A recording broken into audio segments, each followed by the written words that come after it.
Welcome to Fantasy Life Show. Happy freaking Friday, everybody. I'm your host, Ian Hartitz. It's a great day to be great, and it's a great day to break down all the goodness that went down on Thursday Night Football, some injuries to be aware of ahead of the weekend, and also, why not? Let's get some more bold predictions in before week 2 fully gets underway.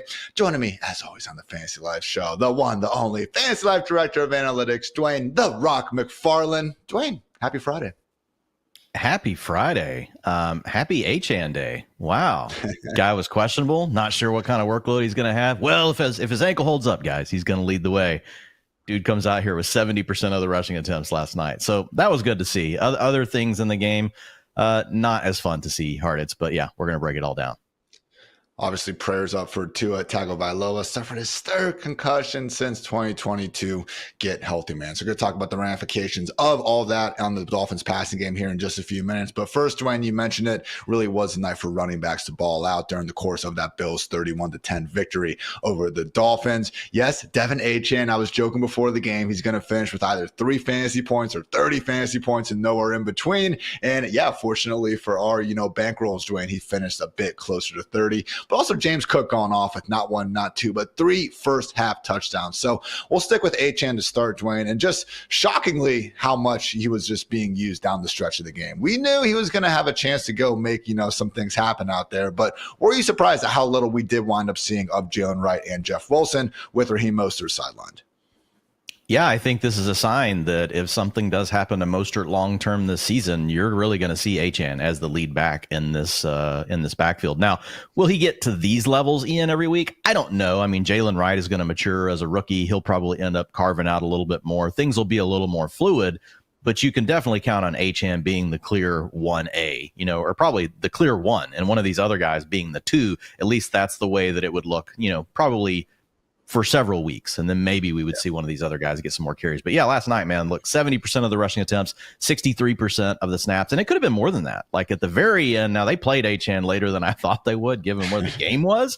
But for the last couple of drives, they took him off the field smartly, right? And they let Jalen Wright get out there. Jeff Wilson was out there some before he got hurt. So with Achane, yeah, man, in any games without Mostert now, I think you got 10 days to rest. Obviously, we'll talk about the impacts of the quarterback stuff. But, I mean, this is a mid-range running back 1, even with a bad quarterback under center, because last night we still didn't see the big playability, and he is still really good. The most impressive thing to me, Ian, about Achane is just his vision and his power for being a smaller back. Not that it's like, the most powerful back in the league, but when you watch him and James Cook had a good game too, like Achane has more power than Cook for being a smaller back. He knows how to get out. He knows how to handle the pad level, all those sort of things. And man, just the vision and the patience. And he's just always moving forward. You saw Jalen Wright get in the game, and he has speed as well, but tried to use some of those toss plays, didn't pick his hole quickly, kind of got strung out to the sideline. Achane, just no matter what happens with the defense, I think I saw 1 negative play last night, maybe 2 for him. So yeah, he looks very impressive. And if we get Tua back, and if this were ever Achane and he was healthy, he's going to be in the mix for running back 1 overall. You mentioned the disappointing Jalen Wright performance, 5 carries for just 4 scoreless yards. Not exactly what, again, loyal fantasy managers had in mind, because, again, all that volume going to Achane. 29 touches out there, Dwayne. I would have been cool with like 13 or 14. So to get nearly 30, pretty wild to see. That did break the Dolphins under Mike McDaniel's single game record for most touches by an RB. Raheem Mostert previously had that, quote unquote record there at 23. So it is shocking that we're seeing Achane legit put up these high-end RB1 numbers without the benefit of that gaudy yards per carry, just at 3.8 so far this year. But Dwayne, the receiving usage, man, has been all we could ask for and more. Through 2 games now, Tyreek Hill, 154 receiving yards, Jalen Waddle, 150, and right there in third, Devin Achane at 145. So it really has become this 1A, 1B, 1C. And as we see with backup quarterbacks sometimes, man, wouldn't be surprised if we see those checkdowns continuing to flow to Devin Achane. So quickly on James Cook, Dwayne, really was just an incredible performance. Looked like he might go for freaking 100 fantasy points in the first half, but obviously Buffalo kind of took their foot off the gas as things got going. But end of the day, 11 carries, 78 yards, and 2 scores on the ground, 1 catch for a 17-yard touchdown as well. So we're talking about a guy, Dwayne, that in his previous 19 games had 2 rushing touchdowns combined, and then all of a sudden in 30 minutes of action, he managed to match that total. So thoughts on James Cook and just what we're seeing out of this role that really ever since Joe Brady took over in week 11 7 last season, has produced a heck of a lot of fantasy points. Yeah, so you mentioned it. He could have had even more than what he had last night, but the game was so far out of hand. So I just looked at the utilization over the first 3 quarters, because in the fourth quarter, they really used Ray Davis more. Ty Johnson got out there a little bit more, but 58% of the snaps over the first 3 quarters. Week 1, he was at 60%, and then he had 58% of the rushing attempts last night. So a little bit lower than what we saw in week 1, but those numbers are both higher than what we saw last season, even whenever his role expanded under Joe Brady. So James Cook, now the clear running back 1 in this backfield. You know, he doesn't run with a lot of power, Ian, but he has great vision, great burst, really good acceleration. He's a plus in the receiving game, and he did punch one in from down and close last night. You heard a lot of fantasy analysts tell you this year there's no way James Cook is going to score any rushing touchdowns. We said it's a concern, but that can change really quickly. We've seen this with so many players now, like Austin Eckler, who came into the league, didn't get carries inside the 5 until he did. We've seen a slew of these players. Now, Josh Allen's still always going to be a threat. 2 of those touchdowns last night, Ian, one of them on a reception, the other one on a really long run. Like, he's going to need some of those plays to have a high touchdown total, but he isn't a complete zero anymore inside the 5. He's had a carry down there in both games now, to start the season. So now his utilization score wasn't quite a strong. Part of this is because he didn't play, in that fourth quarter. It was a 6.2, 9.7 for Achane in that game. And the best utilization score you can get is a 10. So both guys looking really good, but man, Achane, the utilization is through the roof.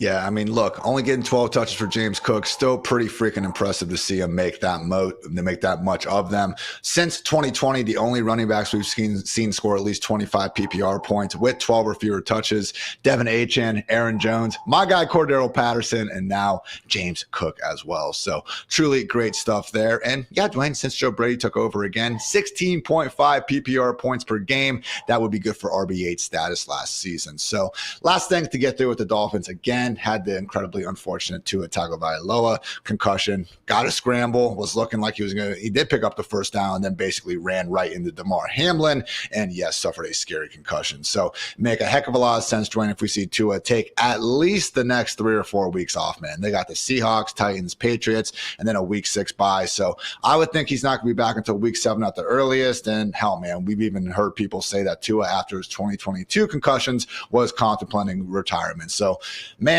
just a horrible situation. And obviously, as we've seen with Skylar Thompson, man, in the meantime, going to be rough for this Dolphins offense to be their usual high-flying selves. Yeah, and it's like you said, man, number one thing, like, we just want Tua, to get healthy, just like as a human being. Like, he's too young to be dealing with this sort of thing. So, look, I respect whatever decision he needs to make for his life. I anticipate he's going to play because I think, this is what he does. He's a football player, but we'll see what happens. As far as these receivers, man, it's like Tyreek Hill. You're still going to have him in your top 12 wide receivers every week, Ian. But now he's no longer going to be in the conversation with Cooper Kupp, with CeeDee Lamb, with some of these other guys, just because there's so much risk with Skylar Thompson. If you look at Tyreek, the targets have been there, almost 10 per game with Skylar Thompson under center, and 3 full games that we have, and then 93 yards per game. I think you might have 4 games because I think I left out the playoff game, but in the 3 regular season games, he's had 10 targets. 8 catches, 93 yards. Jalen Waddle, 6 catches, 6 targets, 4 receptions, and 68 yards per game.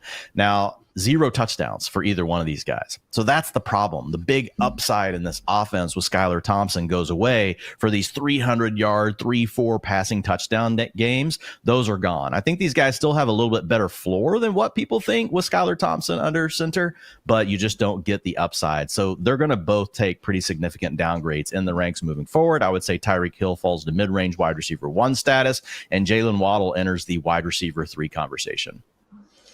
Really has been rough with Skylar Thompson under center. Among 67 quarterbacks with at least 100 dropbacks since 2022, Tua has the 3rd best yards per attempt rate at 8.5.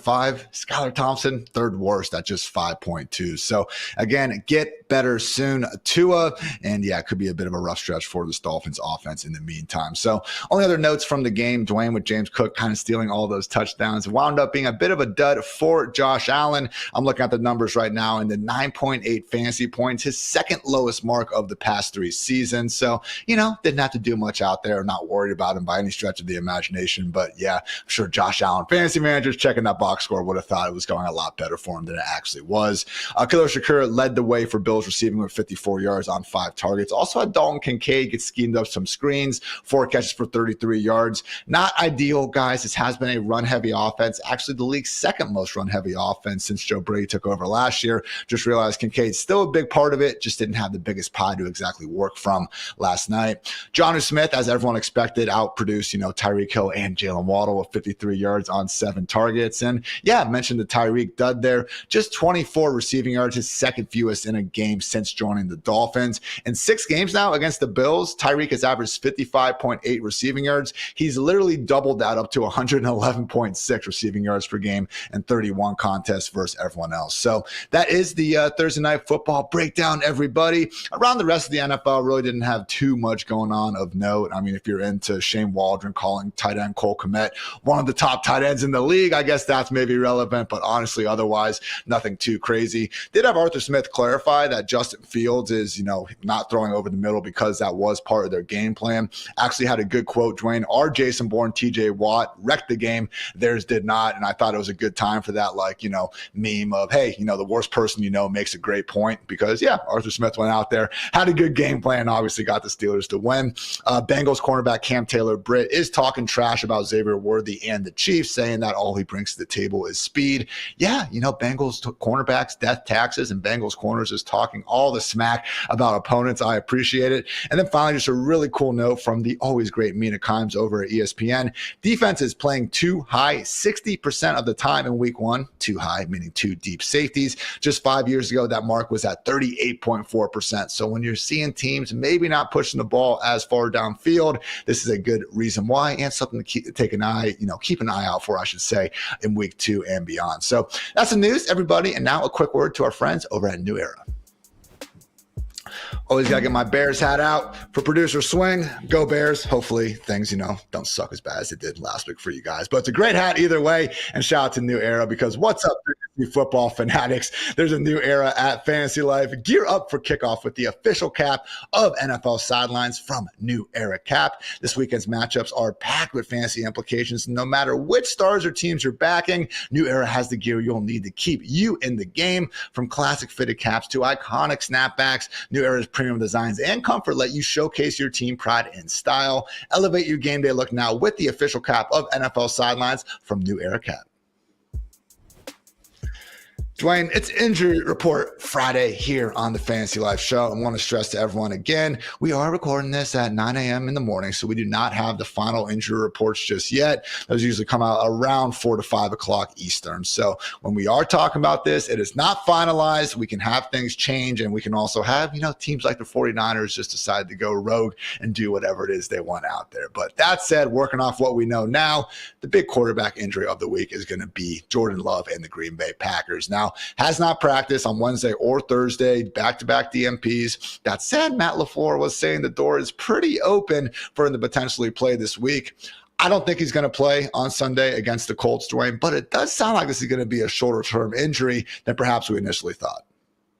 Yeah, and a lot of times these coaches just want to keep the other coaches guessing as to who's going to be under center to impact the defensive game plan and the things that they have to prepare for.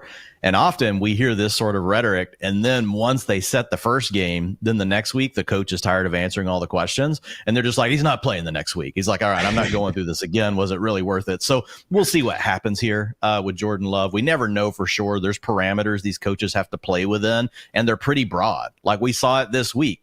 Talking about Achane being a guy that didn't practice, not really sure what's going to happen. Then all of a sudden game day, okay, looks like he's going to carry the full workload. He gets it. With CMC, we didn't really hear anything. And supposedly Jordan Mason knew he was already going to be the starter on Friday night because we heard, Mason mention that, after the game to one of the reporters. So it's just hard to say. But what I'm gonna say is that Jordan Love, to your point, he's not playing this weekend. Like, I will be completely surprised. And even if he does, it's going to be a situation where they're going to try to run the ball more. I'm still not going to like these Packers wide receivers as much. Obviously, I'll like it better than with Malik Willis under center. We covered this yesterday, but Malik Willis in a 52% completion rate in his 222 snaps that he's played in the NFL, a 16% sack rate. This guy is a drive killer. He's also a turnover machine. So I expect them to be very conservative with their game plan. You have to downgrade all of these Packers wide receivers. Jaden Reed, I know what he did for you guys in week 1, but he's a mid-range wide receiver 4 this week. Basically, you're praying for a big play. Pretty much the same thing for Christian Watson, Romeo Doubs. They're all downgraded wide receiver 4, wide receiver 5 range. Now, Dwain, we did get some insider information from Christian Watson talking about, the deep ball from Malik Willis, saying Romeo Doubs probably had like 400 yards yesterday in practice on deep shots. Is that completely changing your opinion? I know it's not. Absolutely not. Don't care, Christian Watson. I don't care. I've watched Malik Willis play in an actual football game, and you're about to see it as well. You're about to have a front row seat to it. Look, in all honesty, we hope Malik Willis makes a massive improvement. He was a young player. He was a rookie. There was a 3rd round pick when he got thrust into action for the Tennessee Titans, who weren't exactly loaded with a bunch of weapons for him. So there's a chance for Malik Willis to come out and look a lot better than what he did as a rookie. So I don't want to be too hard on the guy, but I am downgrading all these. It's a proof. You got to prove it to me, Malik, before I'm going to run any of these wide receivers out there in fantasy.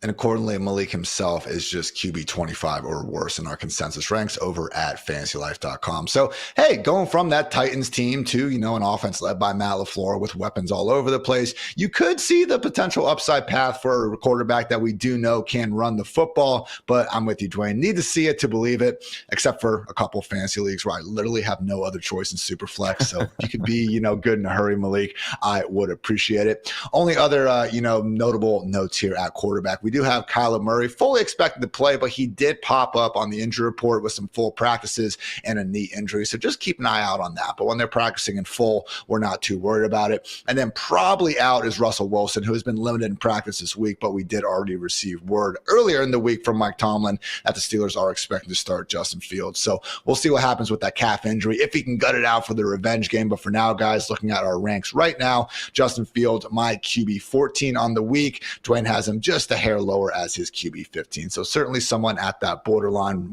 quarterback 1 kind of area that we think you can trust. Dwain, let's talk some running backs. And of course, the big name again is the 101. Christian McCaffrey himself has been limited these 2 days with a calf and Achilles issue that obviously kept him out of week 1. We received almost immediate word, when he actually got ruled out on Monday, that this Sunday's game against the Vikings could also be at risk. Of course, though, we have CMC himself saying that he would like to be out there. So do you think, Dwain, there is any chance we actually see Christian McCaffrey in uniform this weekend?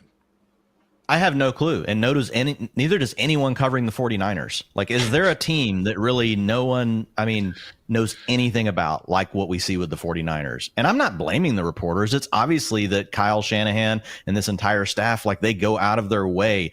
Just look at their game plans, guys. They're all around deception, getting a defense moving one way and then you're going the other way. Well, they're doing the same thing with the way they talk about their personnel, the way they talk about their planning. They're not being, forthright with the media. And do they have to be? No, they think this is one of their advantages. So I just don't think we can say. The week before, McCaffrey told us that he was playing on Friday when apparently the team already knew they were starting Jordan Mason. So we can't trust anything that he says. And it's not even like CMC's lying. He just tells us, I would like to be out there. Of course he would like to be out there. He wants to go play football. It's the game he loves. So for Jordan Mason, I'm planning on him being the only guy there this weekend. Ian, obviously Isaac Guerrero will be the guy that will try to back him up. But I think most of the carries go to Mason. I think this is also a bump for Deebo Samuel. I've got Mason right now as a low-end running back 1 in the ranks. So if CMC ends up playing, obviously we will adjust that and people can head over to Fantasy Life and we'll be updating those as we get more information.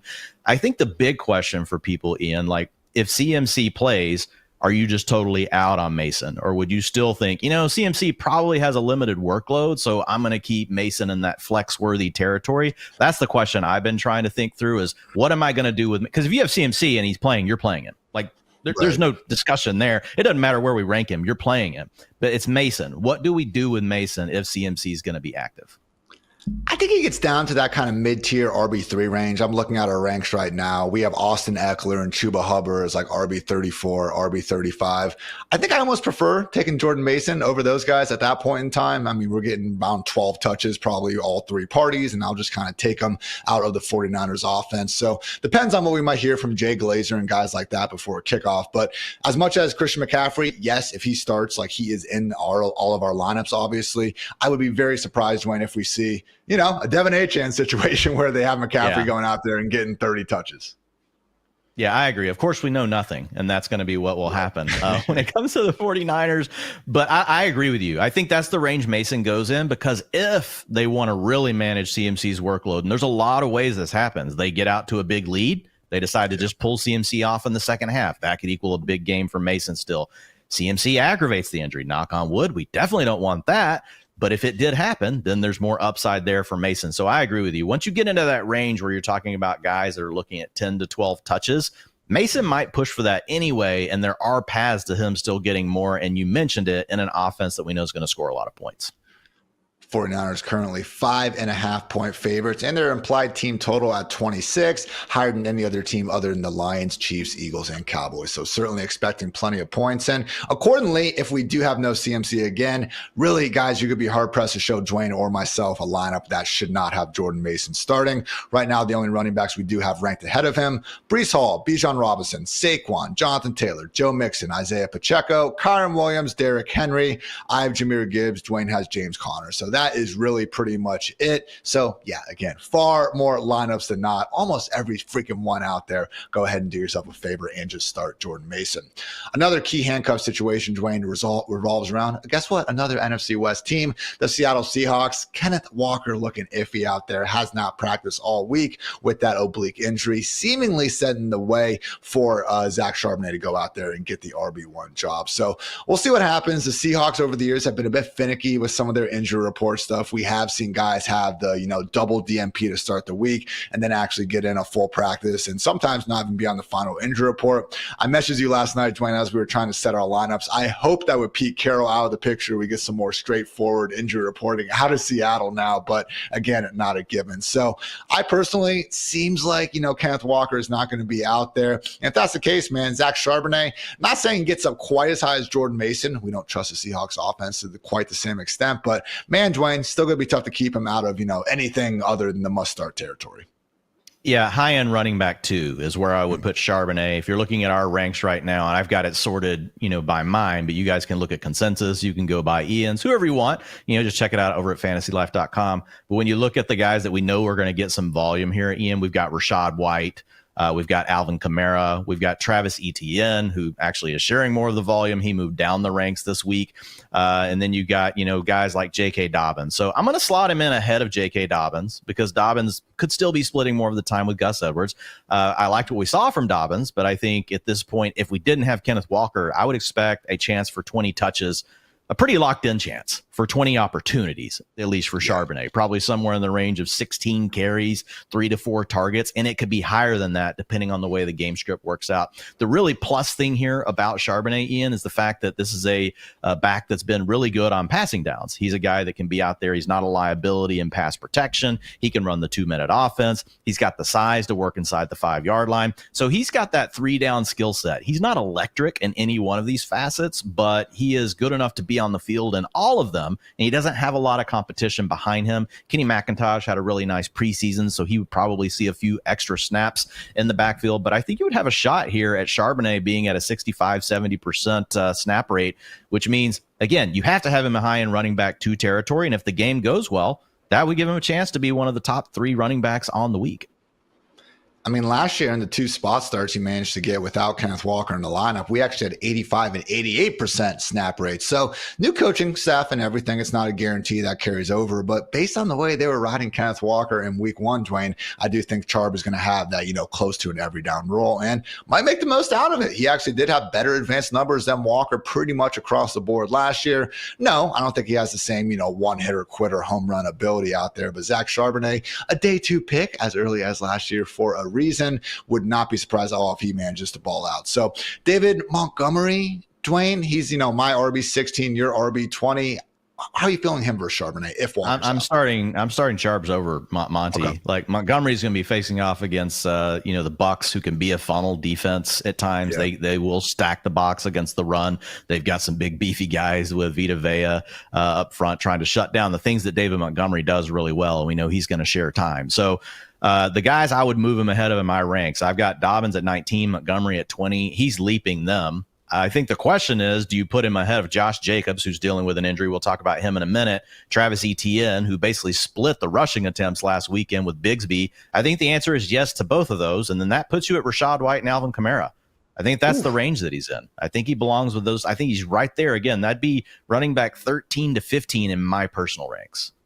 Especially the ETN call, the fact the Jaguars are facing Myles Garrett and that Browns defense, I think is enough of a tiebreaker to go ahead and give the nod to Zach Charbonnet. So you mentioned the Josh Jacobs injury as well, Dwain. That is headlining the best of the rest because Brian Robinson probably fine. Just would note that he is now listing on the injury report with a knee injury. Also, Antonio Gibson probably going to have a questionable tag, but he played through that last week. Monitor Zach Moss, who popped up on the injury report with a neck injury on Thursday, but he did practice in full, so should be okay, but you see that neck and it's a little bit concerning. And also Texans running back Dameon Pierce added as a hamstring injury, limited practice on Thursday. So maybe Cam Akers handcuff season. Obviously the Joe Mixon show regardless. But just quickly on Josh Jacobs, Dwain, still remains to be seen when Marshawn Lloyd's going to come back. He's only been practicing in a limited fashion. And as much as we do expect a run-centric game plan with Malik Willis under center, honestly, we could see the sort of situation that we see with all dual threat quarterbacks, and that is not making life all that fancy friendly for their running backs, and particularly if this back injury is limiting Josh Jacobs. Not ideal for someone who did make the most out of his opportunities in week one. Yeah, and Jacobs is a veteran, so you never know with some of these limited practices. Like, is it more just, okay, they're giving him some rest here, he's going to be fine. But I already downgraded him this week because we don't have, Jordan Love. But if we do really feel like this back is going to be a factor, I think it makes a lot of tiebreakers work towards the other backs over Josh Jacobs, and you're going to be able to move him a little bit more down the ranks. Plus, we just don't think they're going to score a lot of touchdowns this weekend. They might not score a touchdown this weekend, so that's going to be a challenge. How many carries is Josh Jacobs getting in from the 5-yard line, even if they decide to run the ball 60% of the time? Yeah, not many, Dwain, not many. Vegas implied total for the Packers right now, 18.75 points. And for reference, that is tied with the Tennessee Titans, not exactly a group that we're looking to get all that much exposure to. So, guys, we got plenty more on the way with wide receivers and tight ends. But first, a quick word to our friends over at Mike's Hard Lemonade. Hey, Fantasy Life fans, let me ask you a question. Was your day hard enough for a Mike's Hard Lemonade? Are you freaking trying to draft one of these best ball squads or DFS teams and just can't get the pricing right? Were you one pick away from the perfect quarterback wide receiver stack, but unfortunately got sniped? Living the fantasy life is hard, and Mike's Hard Lemonade is the reward for a hard-earned thirst. Reward yourself today. Go to www.mikeshard.com to find out where you can get Mike's nearest you. Hard days deserve a hard lemonade. Dwain, wide receiver, going a bit crazy on us. We got Rams wide receiver Puka Nacua, someone that we tried to buy the dip on a little bit, maybe too often in hindsight in redraft land. He's obviously on IR with a PCO injury. So, yes, we all love Cooper Kupp. Talked about him yesterday, one of Friedman's favorites, my number one overall flex player of the week. But what is your confidence level for guys like Demarcus Robinson, Tyler Johnson, Tutu Atwell, the other guys in this Rams wide receiver room? It's not real high. I mean, they all get a bump, but we saw what happened when Puka Nacua left. All the targets just flowed to Cooper Kupp. It's like, hey, Cooper Kupp, you're going to get your 27, 28%, and now with Puka out, we're just going to lop on another 15% because he's the best player on the team.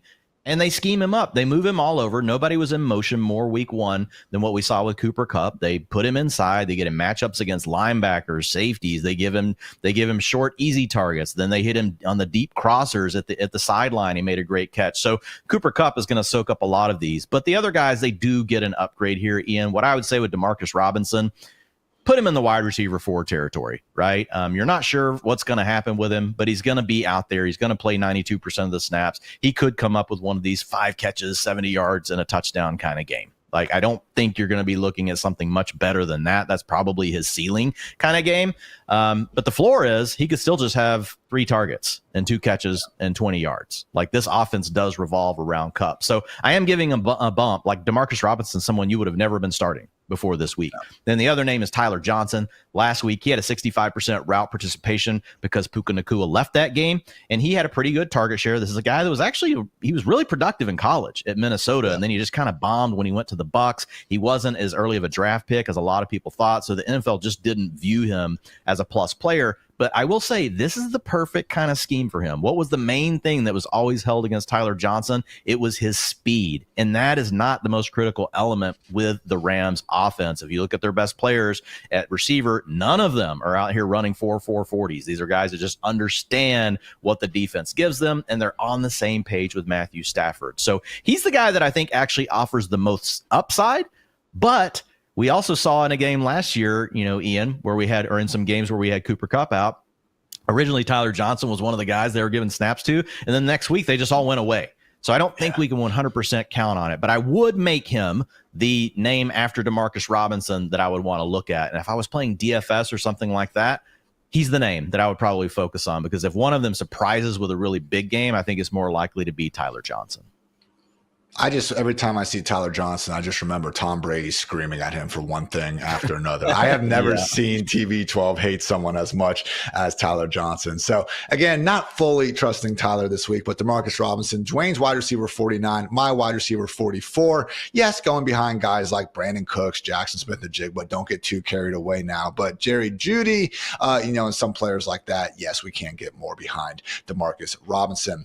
Over in Chicago, Dwain, banged up. We got Keenan Allen with a heel and Rome Odunze with knee injuries, not practicing on back-to-back days to start this week. So seemingly both guys could be looking at a potential week off. Now we have heard the Bears confirm that Rome Odunze's injury is not considered long-term. And to be fair, Keenan Allen, a veteran out there who was dealing with this last week, if there is going to be someone that's not really going to practice and then go out there and play, he would fit the bill for that. So, but all that said, if they are going to be out there, we are going to be bumping them down the ranks just a tad. And all of this to say, Dwain, probably a pretty nice week here for DJ Moore. Yeah, DJ Moore needs to be higher in everyone's ranks. There's a shot that he has like a 35% target share this weekend. And honestly, against a Texans defense that we thought was going to be better, but they just haven't been so far. And it could have been worse for the Texans last week. They could have given up far more passing yards if Anthony Richardson just hits a few more of those throws. And Derek Stingley, man, a guy that, we really think might be one of the better young cornerbacks in the league, just honestly getting torched. Malik Neighbors just made him look bad in the preseason. And now we have Alec Pierce out there just running by this dude. Adonai Mitchell beating him. So I'm kind of worried about Derek Stingley. I'm not so sure that he is this great cornerback that we all thought he was. Maybe he still is, but it hasn't looked good so far. So, yeah, I think there's a huge opportunity here for DJ Moore. DJ Moore could be the wide receiver 1 overall this weekend. We'll talk more about him later. He is one of my bold predictions for the week. As far as Keenan goes, I think you made a really good point. With these veterans, sometimes they will just rest them anyway. But I think we have to downgrade him just a little bit because there's a chance of re-aggravation. Like, he's obviously hurt. Like, they're letting him take some time away.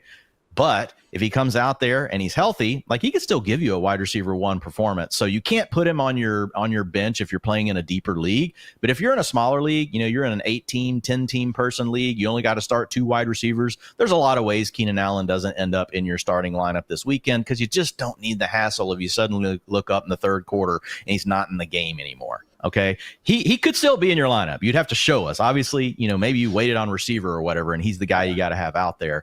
But I would downgrade him, but just acknowledge, like in DFS, I would lean into playing him if no one's going to play him because of the injury. So daily fantasy sports, if he's going to be at a 1% rostership kind of thing, then that's the kind of thing you want to jump on. But in your home leagues, like, you don't need to take that risk with Keenan Allen if you've got a better option in a small league. I wrote my weekly manifesto article on Tuesday, and one of my bold calls was Keenan Allen bouncing back and going off this week. But yes, I am actively now backing off that because with this injury, cannot be fully trusted. So DeAndre Carter, Velus Jones, next men up, likely in the wide receiver room. But Dwain, more than anything, wouldn't be surprised if they really just lean into the 2 tight end sets with Cole Kmet and Gerald Everett more than ever, especially if they are without both Keenan and Rome out there. All right. Bengals wide receiver T. Higgins still not practicing with that hamstring injury, and he even gave like an interview basically saying, yes, I am actually hurt, people. Quit saying that. I am not. So we believe you, T, but alas, this does suck going into Arrowhead. So Jamar Chase last week, Dwain, ended up having a full-time route rate, just didn't get as many targets as we were used to seeing. So I know talking about our Paramount Plus matchup of the week between the Bengals and Chiefs, yesterday, it is a situation where we're not, completely sounding the panic alarms for the Bengals in terms of the entire 2024 season, but at least for right here, right now, man, tough to be overly excited about anyone involved in this passing game.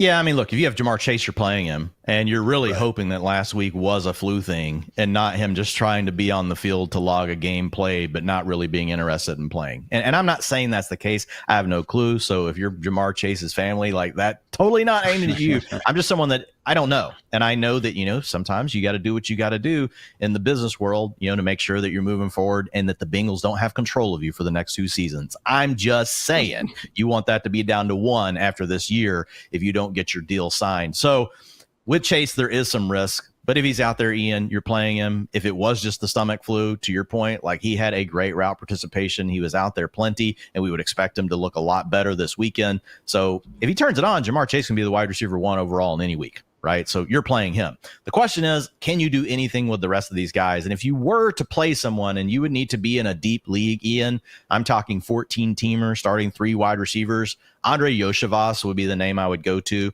He was one of their draft picks last season. He is playing the slot. He played outside as well in this game. He had 100% route participation. So anybody that's going to be out there the full time with Joe Burrow that's young, that might still have something in the bag, like I'm going to be willing to put him in a lineup as like a wide receiver 3 in a really deep league, especially PPR format. So didn't do a ton with it last week, guys, but 18% target share, like that's not terrible.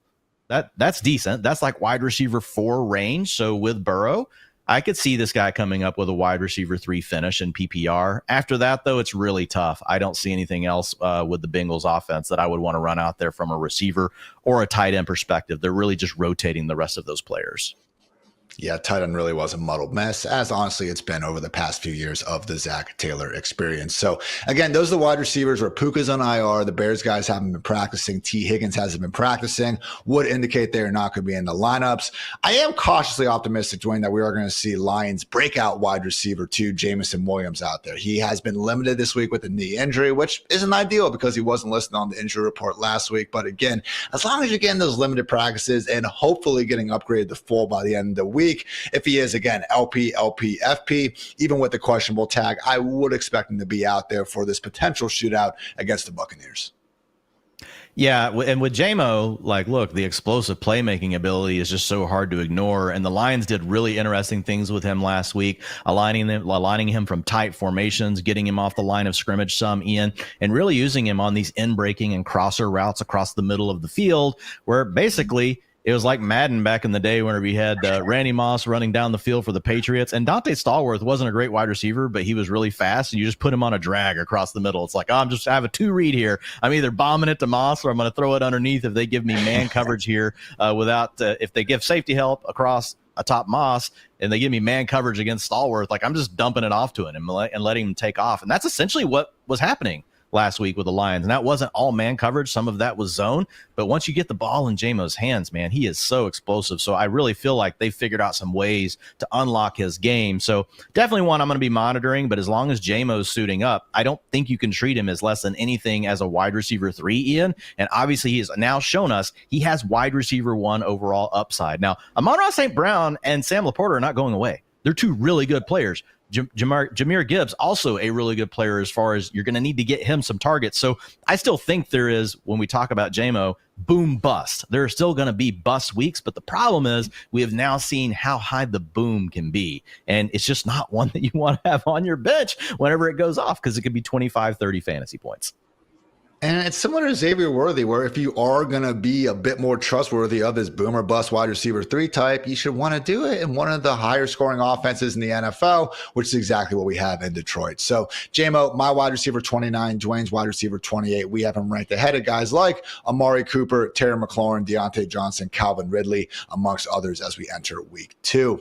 Now, Dwayne, last big wide receiver topic to talk about is it is absolutely the most painful.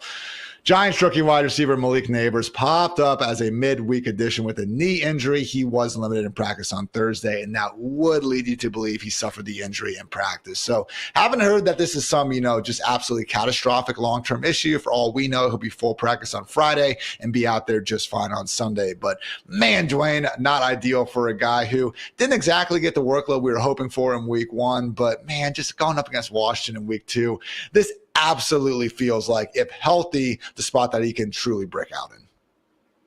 Yeah, this really stinks because I have a feeling that you and I were both probably going to be racing to see who could get our bold prediction into swing first to say that it was Malik Neighbors against the Commanders. Facts. And we might have just had to both rep Malik Neighbors on the show today. So we'll have to keep an eye on this. The comments around it were really weird. His knee tightened up. How does your knee tighten up? Like, is this RoboCop or something? Do we need like some WD-40 on it? Like, I don't get it. Like, usually like a quad, a calf, something like that tightens up. Your knee tightened up? Like, I don't even know what that means. So there's not a lot of clarity right now on the injuries. So today's injury reports will absolutely be critical. And again, this will be one you guys just want to follow over at Fantasy Life. Myself, Ian Friedman was one of the top 3 accurate rankers over the last 3 years over at Fantasy Pros. So you want to make sure that you're checking out where we move these guys to. If Neighbors we find out is fully healthy, though, Ian, I'm going to be much more willing to take the risk on him. I just don't see any way that I'm going to have him out of most of my lineups because I'm playing in 12-team leagues where you're starting 3 to 4 wide receivers every week. If you're playing in a smaller league, you only got to start 2. I think, again, there are some paths where Malik Neighbors is on your bench. Maybe you've got Rashee Rice as your wide receiver 2. That'd be a great example. That actually happened in drafts, guys. You were drafting Rashee Rice after Malik Neighbors. So that's a realistic thing that could happen on your lineup. So it all comes down to those sort of things. But for the most part, if he practices and they tell me he's playing, Malik Neighbors is going to be in my lineups because the Commanders, man, they don't have a single cornerback that can cover this man. Not one of them. And they literally just lost another one. Emmanuel Forbes, I believe, had a thumb injury. Yep. Yeah, UCL. Not good, Dwain, for a group that, again, I think I wrote down the notes, the poor get poorer with Forbes, unfortunately going out there. So if we do see Malik Neighbors out, obviously going to be a nice boost for Wan'Dale Robinson, who had a team-high 12 targets. And, I mean, hell, Dwain, Darius Slayton is going through the concussion protocol right now and not yet up to a full practice as well. So, again, I hate even putting it out there in the universe, but if we do see Malik Neighbors out, man, how high can we get Wan'Dale Robinson up the ranks? Because I do think, as gross as the offense is, the good matchup remains. Wan'Dale does seem healthy, an extra full year removed from that knee injury. And once we start looking at guys like Cortland Sutton, like Lab McConkey versus even someone like Christian Kirk, I think Wan'Dale is probably going to finish with a lot more targets than all those guys. Yeah, I thought Hayden Winks had a really good tweet. He called him Scamdale Robinson. I would call him Spamdale because he's going to get spammed with targets, if we have Malik Neighbors out. But here's the thing. Dan Quinn, like if he is willing to come out there and run the man coverage kind of stuff, Wan'Dale doesn't get a lot of those targets, but he gets a lot of the underneath stuff when the defense goes into these 2 shell looks, which, guys, really the thing is it starts off as a 2 safety look and it usually rotates still to a 1 safety, but it's how deep that safety's playing that's taking away these bombs from the quarterbacks where they don't want to throw it. So Wan'Dale benefits from that. He's the type of player that really benefits from those things happening. So you could see him have, to your point, a large target share this weekend. I would say he's still a wide receiver 4 because we wish that the targets were deeper down the field, but he could definitely come up with a wide receiver 3, wide receiver 2 type performance. The really gross name you could consider here, if Darius Slayton doesn't clear a concussion protocol and we think that Malik Neighbors is a little bit banged up and you're playing on daily fantasy sites, it would be Jalen Hyatt. Because this is the one dude, he's the type of archetype. You just need 3 targets, Ian, and 2 of them could be for 90 yards and 2 touchdowns. That's what could happen for a guy like Jalen Hyatt. The only way you're starting him in a fantasy league is, again, you're playing in a 14-teamer that starts 74 wide receivers. Please, Malik, just be okay. I think that's our moral of the story here. So some other quick wide receiver news. Chiefs wide receiver Marquise Brown still not practicing. It looks like he's going to be a week away from returning. And Vikings wide receiver Jordan Addison with that re-injured ankle, also not practicing. So should be even more of the Justin Jefferson show than usual. Tentatively expecting to play, we got Nico Collins, who was a new addition on Thursday, but just with an illness. Also Tyler Lockett, who played through his questionable tag last week, and Steelers wide receiver Roman Wilson, seemingly set to make his NFL debut after getting in a full practice on Thursday as he continues to recover from that preseason ankle injury. Legitimately questionable, Josh Reynolds and Devon Vele for the Broncos. Josh Downs maybe for the Colts, although I still think he's probably more likely to be back in week 3. And then Chargers wide receiver Josh Palmer, who has been limited this week with a knee injury after being full in week 1. So still got some tight end news to get to, guys. But first, a quick word to our friends over at DraftKings.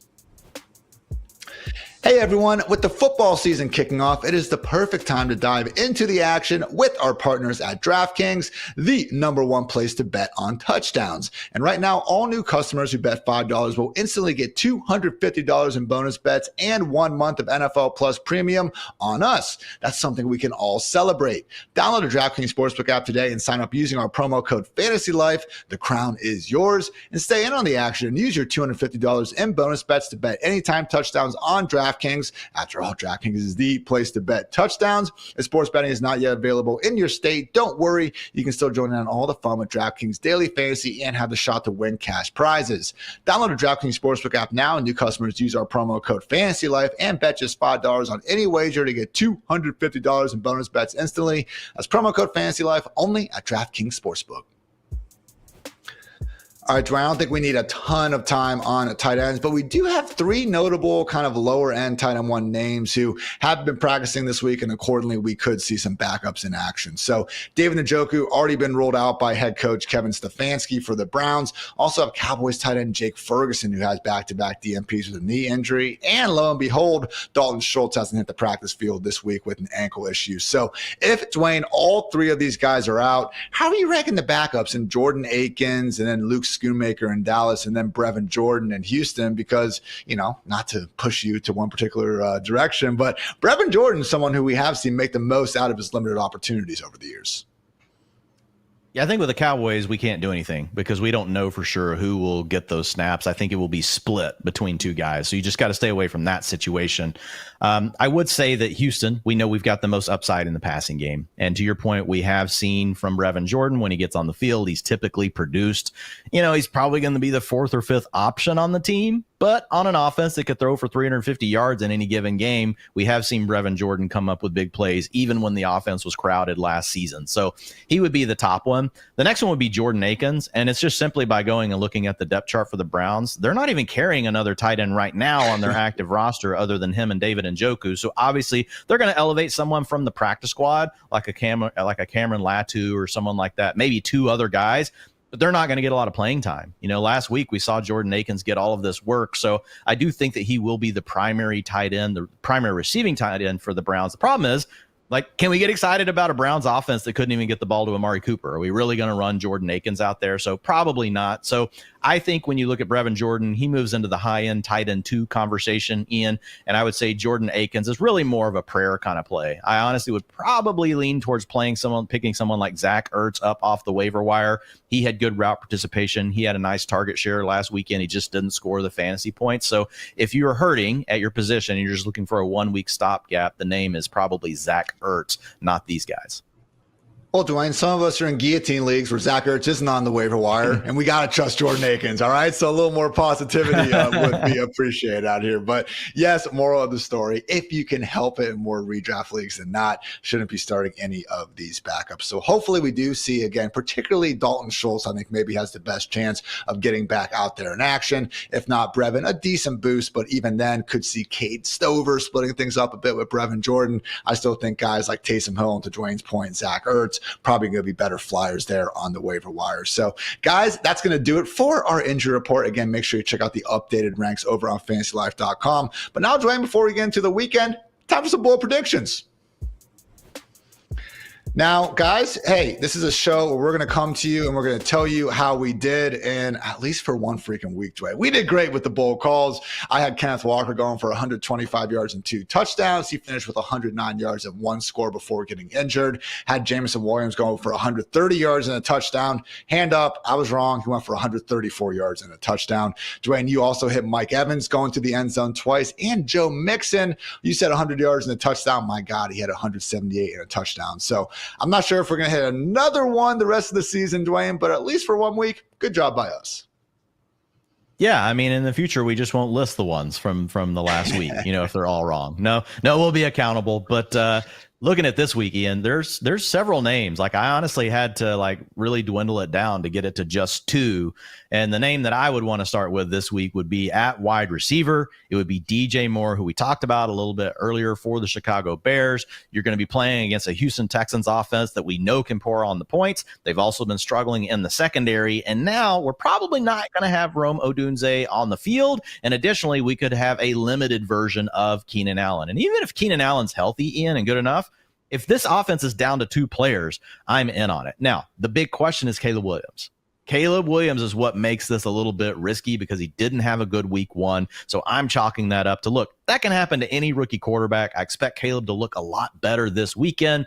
So when I look at DJ Moore, I'm projecting 8 catches in for 120 yards and a touchdown. He has upside overall wide receiver 1 in his range of outcomes anytime that this offense gets away from having to feed 3 to 4 targets. I think I speak for all Bears fans and DJ Moore fantasy managers out there when I say, please, Caleb, give us a little bit more hope in week 2 than we saw in week 1. Certainly should have plenty of opportunities to do just that, given those aforementioned injuries, though. My bull call is going to go to a rookie wide receiver. That's right, Bucks rookie Jalen McMillan. I'm seeing 6 catches, 75 yards, and not 1, but 2 touchdowns, Dwain, because why not? Let's get spicy out here. So did find the end zone during his NFL debut last week, but also a situation, man, where he dropped a likely touchdown. He got overthrown on what was looking like maybe another house call / at least a big chunk play, and even drew a defensive pass interference penalty inside the 5-yard line. So someone that, again, really popping up in the Sheesh report and going up against a Lions secondary that plays a ton of man coverage can be susceptible to giving up some of these bigger games to wide receivers. So Jalen McMillan, Chris Godwin, Mike Evans, I think the answer could just be yes for all 3 guys because, again, credit to Baker Mayfield with a combined 10 passing touchdowns in his last 3 games of action. So good stuff for that Bucks passing game. Dwain, your big prediction number 2, someone who, again, is actually a top, I believe, 10 running back in your ranks. Talk to us about Cardinals workhorse RB James Conner. Yeah, and I called this one out. A big part of it is because he's still ranked too low across the industry. I get it. At some point this year, we might see Trey Benson take work away from James Conner, but we're not seeing it right now. Ian, he gets a matchup against the Rams. They gave up 163 yards and 2 touchdowns on the ground last week to Detroit. So I look at James Conner for the Cardinals, and I see 18 carries for 105 yards and 2 touchdowns. And guess what, guys? He's still going to give you some work in the passing game as well. So yes, locked in as a running back 1. Turns out that Aaron Donald guy is pretty important over there in LA. My final bull call, Terry McLaurin, Scary Terry himself, 7 catches, 111 yards, and 1 touchdown. I know we've been focusing on those Giants wide receivers against the Washington secondary, but honestly, if you pull out that Uno reverse card and look at the other way around, not too shabby of a matchup either. So I know the usage stuff, the Cliff Kingsbury stuff, it wasn't pretty in week 1, but still fully expecting and believing Terry to be the undisputed number 1 in Washington the rest of the season. And, you know, a bit more accuracy from Jaden Daniels right there after halftime. Could have had a 70-yard touchdown to his stat line as well. So, guys, we got DJ Moore, Jalen McMillan, James Conner, and Terry McLaurin going off. I think I speak for Dwain when I say, please, guys, let's make it another great day to be great. So, want to wish you all the best of luck in week 2. Dwain and I will be back right here on the Fantasy Life Show Sunday night to break down everything that just happened. But otherwise, go out there, make a play, set those lineups right, and just have a fun weekend overall. So for Dwain, for producer Matt, for producer Kelsey, I'm Ian. Thanks again for tuning into the Fantasy Life Show. And until next time, take care, everybody.